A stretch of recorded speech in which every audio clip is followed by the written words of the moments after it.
Hello les amis, je vous retrouve pour une nouvelle vidéo sur le football italien et je vais vous présenter le bilan de cette première journée de Serie A saison 2024-2025. Donc c'était reparti pour un nouveau championnat d'Italie et donc on va revenir sur les résultats des matchs de cette première journée. On verra aussi le classement de la Serie A, le classement des meilleurs marqueurs, celui des meilleurs passeurs et on terminera par un petit aperçu un peu du calendrier de la deuxième journée avec les matchs à venir, avec aussi, on reviendra sur les positions des équipes qui vont s'affronter lors de la deuxième journée. Alors cette première journée de Serie A a commencé le samedi 17 août avec un Genoa Inter de Milan qui s'est terminé par un 2-2. Je rappelle que l'Inter de Milan c'est le champion en titre et donc ils ont fait 2-2 à Genoa. Il y a aussi Parme Fiorentina 1 partout et AC Milan Torino 2 buts partout. Empoli Monza 0-0, donc ça a démarré par 4 matchs et 4 matchs nuls. Ensuite, le dimanche 18 août, on a eu Bologne-Udinese 1 partout, un nouveau match nul. Puis enfin des victoires avec Hellas Vérone qui a battu Naples 3-0. Alors Naples, ils ont un peu coulé à l'Hellas Vérone, c'est un truc de fou. Ils étaient champions il y a 2 ans quand même. La saison passée a été un peu plus compliquée et là, ils démarrent très très mal. Il y a eu Lazio de Rome, Venise 3-1 pour la Lazio.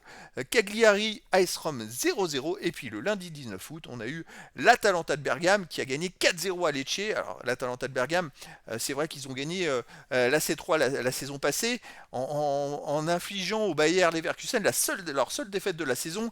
Et ils ont démarré d'ailleurs par une défaite la semaine dernière justement en finale de la Super Coupe d'Europe face au Real Madrid 2-0, mais donc ils étaient très très bien préparés et ils ont allé gagner 4-0 à Lecce, ce qui est presque logique, ils ont un super collectif, ils sont très très bien préparés.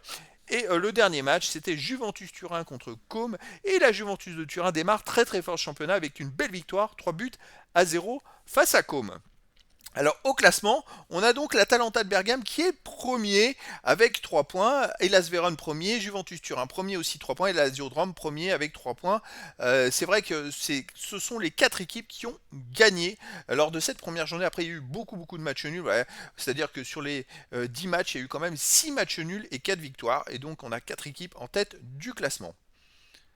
Alors le classement des buteurs, c'est vrai que l'Atalanta de Bergame a marqué 4 buts. On a Brescianini qui en a marqué 2 et Retegui qui en a marqué 2 pour l'Atalanta de Bergame. Après il y a Mosquera de Las Vérone qui a marqué 2 buts.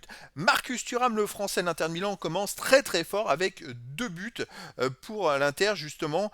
C'est vrai que c'est une belle performance. À noter pour la Juve les buts de Cambiaso, Mbangula et Wea. Et sinon, je crois que Thuram jouait, hein, Kefren Thuram, il jouait avec la Juventus de Turin. Voilà, sinon après, il va falloir voir au fur et à mesure des matchs qui se détache dans le classement des buteurs. Peut-être Marcus Thuram, vu qu'il avait déjà fait une très très bonne saison la saison passée. Au niveau des passeurs décisifs, pour Vérone, on a le meilleur passeur de Serie A, c'est Lazovic, qui est avec 2 passes décisives pour l'Hellas Vérone. Après, pour l'AC Milan, on a Musa et Reinders. L'Atalanta de Bergame, Pasalic et Ruggeri. Pour l'Inter de Milan, on a Barella et Frates. Pour la Juve, Bangula et Yildiz. Donc Bangula, il fait quand même un très bon début de championnat. Il a marqué un but et fait une passe décisive. Voilà, donc ce sont les joueurs qui sortent un petit peu du lot. Alors, on va s'intéresser, les amis, maintenant au calendrier de la deuxième journée. Donc, les prochains matchs, ce sera ce samedi 24 août avec Udinese contre Lazio de Rome à 18h30. La Lazio de Rome qui fait partie des 4 équipes qui ont gagné, qui ont fait une victoire à la première journée. Ensuite, on aura aussi à 18h30 Parme AC Milan. À 20h45, on a Inter de Milan Lecce et également à 20h45, samedi 24 août, Monza contre Genoa.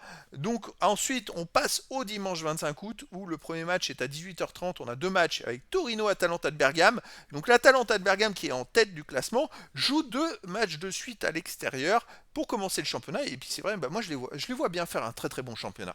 Franchement, ils ont un effectif très collectif. Et je ne suis pas étonné de leur début de championnat. Ensuite, à 18h30, on a Fiorentina-Venise.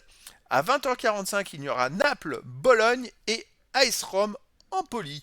Donc ce sont les matchs du dimanche 25 août. Et le lundi 26 août, on aura à 18h30 Cagliari-Côme et à 20h45 Hellas Vérone contre Juventus Turin. Alors ça va être un match énorme puisque les deux équipes font partie des 4 équipes qui ont gagné à la première journée. Donc Hellas Vérone Juventus de Turin, c'est le deuxième contre le troisième du championnat. Ça va être très sympa. D'ailleurs, je crois que Hellas Vérone a gagné 3-0 aussi, comme la Juventus de Turin. Donc deux équipes qui sont au même niveau. Ça peut donner un énorme duel.